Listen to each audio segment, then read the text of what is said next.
I've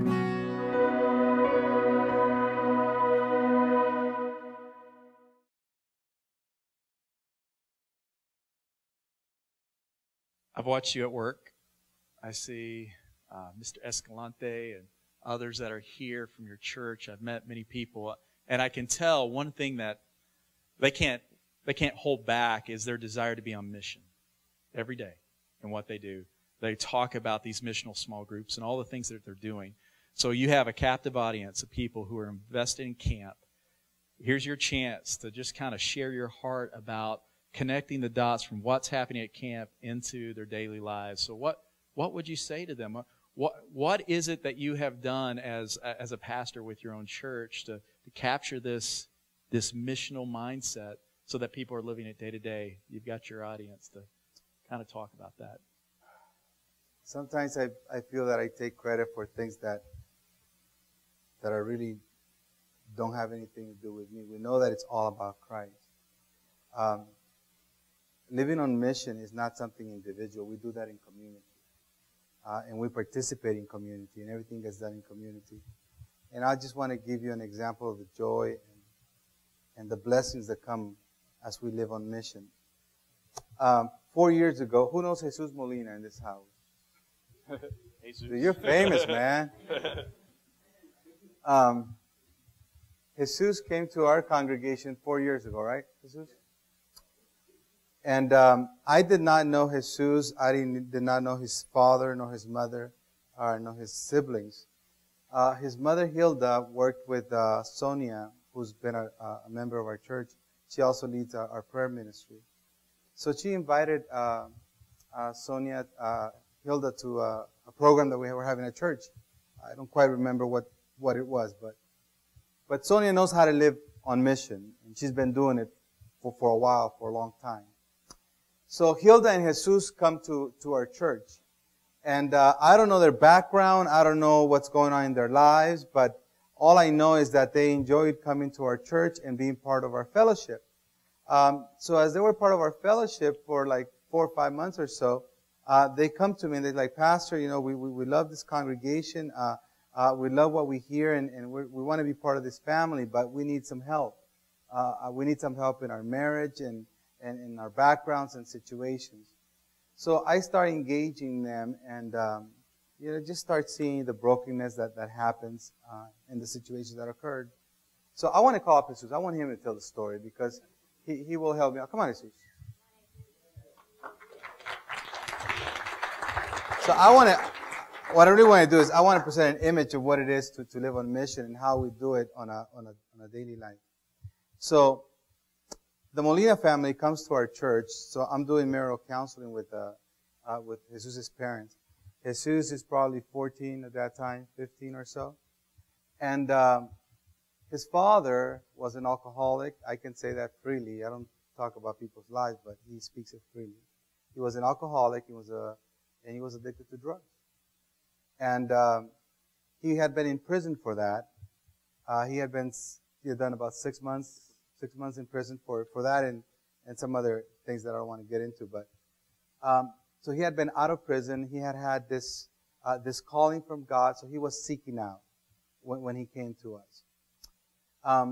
Hilda, his mom, was born in the States.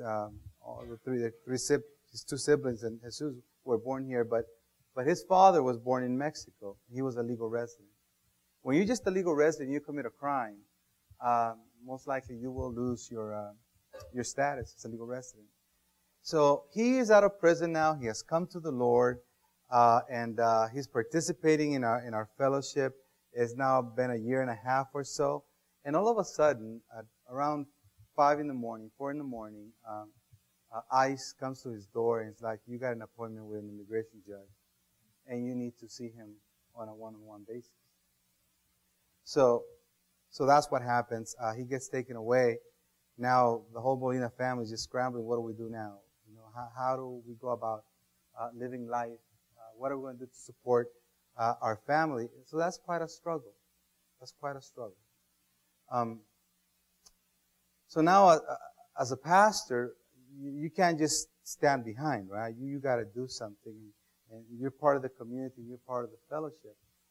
So I want to ask Jesus a couple of questions. How did you feel when that happened? Where were you at? I was on the couch. I was just resting at home. It was 4 a.m, getting ready for school. And when that happened and he was taken away, I was in shock. I don't know how to process it. I didn't quite understand what was going on, why it was happening, because my parents didn't tell me the whole truth about why my father went to jail the first time. Actually, I didn't even know he went to jail the first time. My parents told me that he went to go work or on the other side of the country in Atlanta. And so, I always had this preconceived notion of my dad that he was just an amazing person. Because when he wasn't drinking or doing drugs, he was the best father I could ask for. But so then when that happened, I didn't understand. My mom told me, and I couldn't believe it. For a good 4 or 5 months, I was just in shock. How do you feel just moving through life?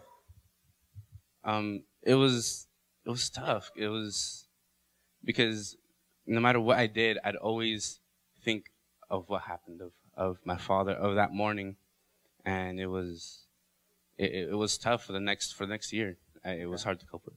The point I'm trying to make through Jesus' story is that now living on mission, as I see him, and some of you guys received Jesus at camp and were able to participate in what he was going through.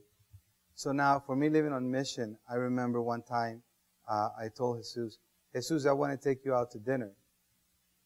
And he said, sure. And he got all excited about it, and I went to take him out to dinner. I was thinking Olive Garden. I was thinking a steakhouse.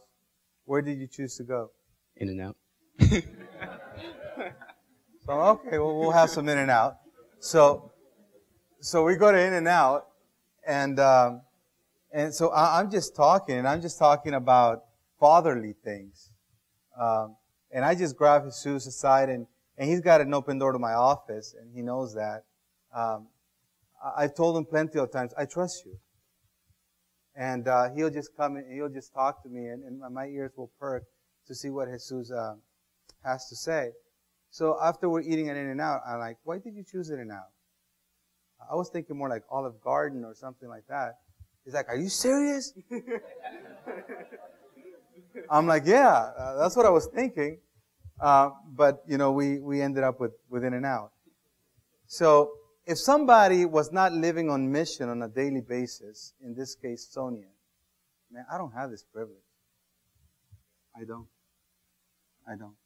I don't have the privilege to tell Arturito, his little brother, who was, 4 maybe at the time? I don't have a chance to tell him every Sunday that I see him, hey, what color is your hair? Because his hair is red. And then the hair of my color is red. I don't have the chance to tell him, hey, you know that I love you. You know that I care for you, right? And he can come into my office and say, can you make me a paper airplane? I can have this privilege because Sonia lived on mission on a daily basis. See? So the missionality and bearing the image of Christ, it comes up a notch and it's taken up to a different level. So as we do camp, and mission is done in community, because even, Jesus loves SEP. SEP was a good place for Jesus. Would you say there was a place that you could escape to? Yeah, it was refuge for me. Yeah, it definitely was a refuge for him. Our youth group was that for him as well. So you see the community of living on mission. It wasn't just what I could do or even what others could do, but it was done in community. But someone had to live on mission to begin with. And I believe in divine appointments, and God prepared that moment in that particular time and space. But we just need to be ready for those divine appointments. And being conscious about living on mission, it's really about that. It's really about that. So, thanks, Jesus. Appreciate it, man.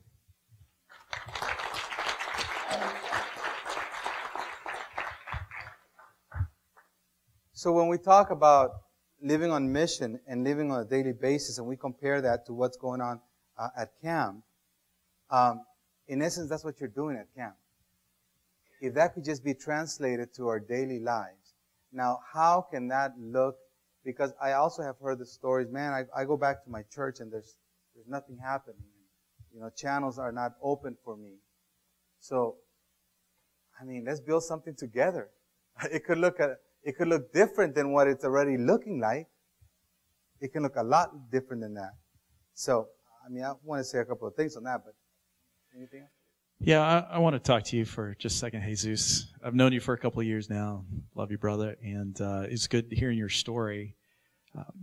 It's not only Heber and Sonia living on mission, it's the entire church, and the camp was a part of that. Would you mind talking about the role of the church in your life specifically, and how that has been, whether or not it's been a refuge, but how the family of the church has been a part of your story? Would you mind talking to that point? Well, when I first started coming to church, I was received with a lot of love, a lot of happiness and joy, and that's what I craved at home. I don't really have that privilege at home, and so I fell in love with the church, because previously we would church hop, and we weren't really happy. But then because Sonia living in Mission, we found Pastor Heber's church. And we immediately fell in love with it. We fell in love with, I fell in love with the youth, and they just became family to me. I mean, the people I talk to the most are my church family, and it's been a real blessing, especially lately, because so some of you guys know Milton, and he's been a real mentor to me. So it's those types of things where church has played a role, where the people in it have been a part of my life intimately. And yeah.